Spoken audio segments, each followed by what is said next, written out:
Well, Russia now says it's preparing measures to punish Lithuania, which has blocked the transit of some goods subject to EU sanctions from reaching the Russian territory of Kaliningrad. Imagine waking up one morning to find that your city, your home, had been handed to a foreign country overnight.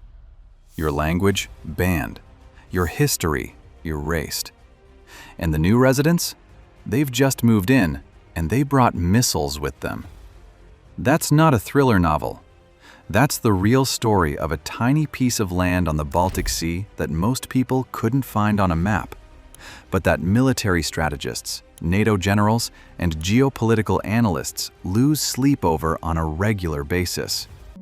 Welcome to Kaliningrad, a Russian city surrounded entirely by the European Union, bristling with nuclear-capable weapons, and sitting on what many experts call the single most dangerous pressure point in all of Europe.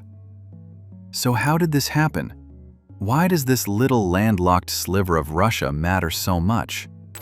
And what exactly would happen if things went wrong there? Let's find out. A city that forgot its own name. To understand Kaliningrad today, you need to go back, way back, to a city called Königsberg. Founded in 1255 by Teutonic Knights, Königsberg was one of the crown jewels of Central Europe. It was a trading powerhouse on the Baltic Sea, a center of philosophy and culture, and the birthplace of Immanuel Kant, one of the most influential thinkers in human history. For nearly 700 years, it was an undeniably, unmistakably German city. It had grand Gothic cathedrals, cobblestone streets, a world-famous university, 7 bridges so mathematically interesting that the great mathematician Euler used them to invent an entirely new branch of mathematics, graph theory, just by thinking about how to walk across them without repeating a path. Yes, Königsberg was so interesting that it literally changed the history of mathematics. And then World War II happened, and Königsberg ceased to exist. The war that rewrote everything. By 1945, the Soviet Red Army was sweeping westward across Europe, and Königsberg was directly in its path.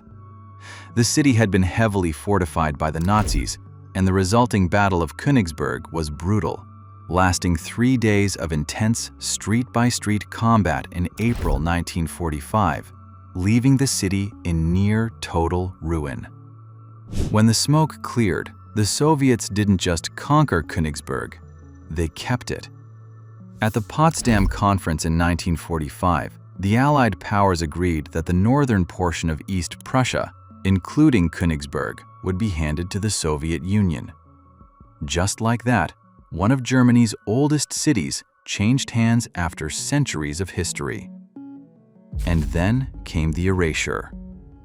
The German population, roughly 300,000 people, was expelled, forcibly removed from a city their families had called home for generations. Their language, their culture, their street names, all systematically stripped away. By 1948, the city had been renamed Kaliningrad, after Mikhail Kalinin, a Soviet politician who, for what it's worth, had never once set foot in the place. The bridges that inspired Euler's mathematics bombed into rubble. The cathedral left as a hollow shell for decades. Russian settlers moved in, Soviet infrastructure went up, and a brand new military base was established on the Baltic Sea. Königsberg was gone. Kaliningrad had arrived. The geographic problem nobody talks about. Now here's where things get really interesting and really dangerous. When the Soviet Union collapsed in 1991, something strange happened to Kaliningrad. The countries that had surrounded it, Lithuania and Belarus, were no longer Soviet republics. They were independent nations.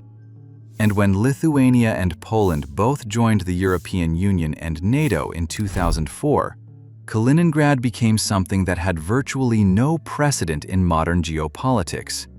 It became a Russian exclave, completely surrounded by NATO territory. Think about that for a second. Russia, the country NATO was literally created to counter, has a piece of its own territory sitting like an island inside the alliance's borders. Kaliningrad shares a border with Lithuania to the north and east, and Poland to the south. That's it. There is no land route from mainland Russia to Kaliningrad that doesn't pass through a NATO country. It's a geopolitical anomaly, a headache for diplomats, and, depending on who you ask, a loaded gun pointed directly at the heart of Europe. The Suwalki Gap, NATO's nightmare. Here's the part that makes military planners genuinely nervous. Between Kaliningrad and Belarus, Russia's closest ally, there is a narrow strip of land roughly 65 miles wide, or about 104 kilometers. This strip runs along the border between Poland and Lithuania, connecting the two Baltic states to the rest of NATO's territory. It's called the Suwalki Gap, and it is, by almost universal agreement among Western defense analysts, the most strategically vulnerable point in the entire NATO alliance. Why?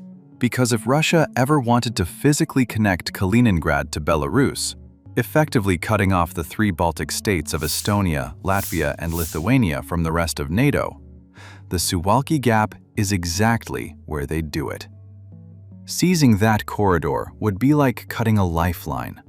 The Baltic states, suddenly isolated, could not be easily reinforced by land. NATO would face an impossible choice: launch a ground war through contested territory to reopen the corridor, or watch three alliance members get strangled off. It's a scenario so alarming that NATO has spent billions of dollars building up military presence in Poland and the Baltics specifically to deter it from ever happening. Thousands of troops, American, British, German, French, are stationed there as a tripwire. The message being sent is simple: you don't just get to walk through here. Russia's weapons depot on Europe's doorstep. But let's talk about what's actually inside Kaliningrad, because this is where the word dangerous stops being theoretical. Kaliningrad is home to the Russian Baltic Fleet, one of Russia's 4 major naval fleets, with warships and submarines capable of threatening both sea lanes and coastal cities across northern Europe. It hosts surface-to-air missile systems that can, according to some analyses, cover airspace as far as Poland and Germany. It has radar installations monitoring movement across the Baltic Sea. And then there are the Iskander missiles. Russia has stationed Iskander-M ballistic missile systems in Kaliningrad. These are short-range missiles, capable of carrying both conventional and nuclear warheads, with a range of around 310 miles, or 500 kilometers. That puts Warsaw, Vilnius, Riga, and a significant portion of Poland well within striking distance. From a single piece of territory the size of a small US state. Russia has repeatedly denied having nuclear weapons stationed in Kaliningrad, but they haven't exactly been consistent about it. In 2018, a senior Russian official suggested that stationing nuclear weapons there would be a natural response to NATO expansion. In 2022, amid the war in Ukraine, the rhetoric got even sharper.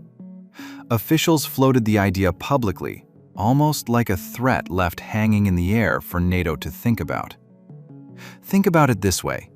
It would be like if Cuba, in the middle of the Cold War, wasn't just 90 miles from Florida, but was actually sitting in the middle of the continental United States, surrounded on all sides, fully armed, and daring anyone to do something about it. That's Kaliningrad. When a railroad became a crisis. In the summer of 2022, with the war in Ukraine in full swing and Western sanctions on Russia piling up, Lithuania did something that sent shockwaves across Europe. It announced it would block the transit of certain sanctioned goods, including steel and iron, through its territory to Kaliningrad by rail. Remember, Kaliningrad has no direct land connection to Russia. Everything going in and out by land has to pass through Lithuania or Poland. The rail link through Lithuania had long been Russia's logistical lifeline for the territory. Russia's response was immediate and furious. Officials called it openly hostile. One senior Russian figure described it as unprecedented and warned of serious consequences.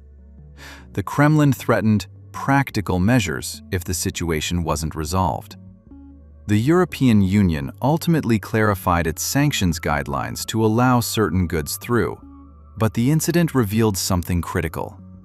Kaliningrad is not just a geopolitical curiosity, it's a pressure point that can be squeezed.